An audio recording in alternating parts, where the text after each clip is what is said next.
Il-problema ta' traffiku, il-plastik fil-baħar, l-importanza tal-ilma bħala riżorsa, it-trasport sostenibbli, il-problema ta' tniġġis. Kollha temi li ġew preżentati minn diversi studenti li l-ħamis ipparteċipaw fl-edizzjoni ta' din is-sena tal-inizjattiva Ekoskola.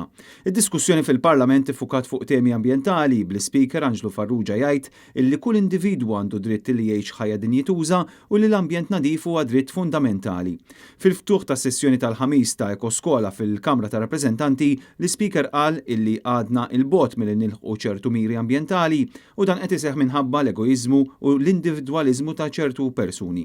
Anġlu Farrugia rrefera l-konferenza COP26 u fakkar kif diversi pajjiżi għadhom mhux jikkommettu ruhom li jilħqu ċertu miri ambjentali. Fil-każ ta' Malta, l-Speaker insista li pajjiżna wkoll irid iħabbrek f'dan l-aspett u hemm bżonn politika b'saħħitha. Hawn l-Speaker irrefera għall-użu tajjeb tal-art u anke tal-baħar. Pjan ta' azzjoni minn Malta favur żvilupp sostenibbli. Malta, aħna qegħdin hawnhekk fil-Parlament Malti, intkom ħaddu diskutu llum da' suġġett. Malta trid ħabbrek f'dan ir-rigward. Intant fid-diskussjoni parlamentari pparteċipaw deputati miż-żewġ naħat tal-Kamra kif ukoll diversi studenti minn skejjel u kolleġġi varji li resqu s-suġġerimenti tagħhom lill membri parlamentari.